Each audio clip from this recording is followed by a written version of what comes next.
جناب صدر جلسہ اور میرے پیارے ساتھیوں، السلام علیکم ورحمۃ اللہ وبرکاتہ۔ ہمارا نام ثنا امرت خان ہے۔ میں آپ کے سامنے ایک تقریر پیش کرنا چاہتی ہوں۔ میری تقریر کا عنوان ہے حضور صلی اللہ علیہ وسلم کے حسن اخلاق۔ اللہ تعالیٰ نے آپ کو خاتم النبی صلی اللہ علیہ وسلم کو رحمت عالمین یعنی سارے جنوں کی یہ رحمت بنا کر بھیجا۔ آپ بہت اچھے اخلاق کے مالک تھے۔ آپ دوسروں کی غلطیاں معاف کر دیتے۔ حضرت محمد صلی اللہ علیہ وسلم گھر میں اپنے کام خود کرتے۔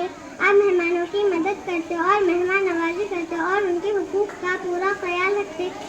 آپ جانوروں پر رحم کرتے اور ان کے چارہ پانی کا انتظام بھی خود کرتے۔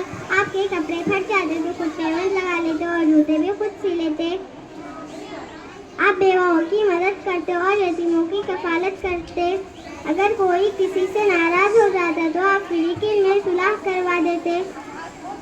آپ نے زندگی میں انصاف کا لاجواب نظام قائم کیا۔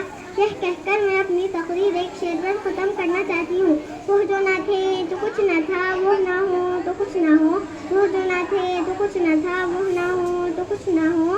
جان ہے وہ جہان کی، جان ہے تو جہان ہے۔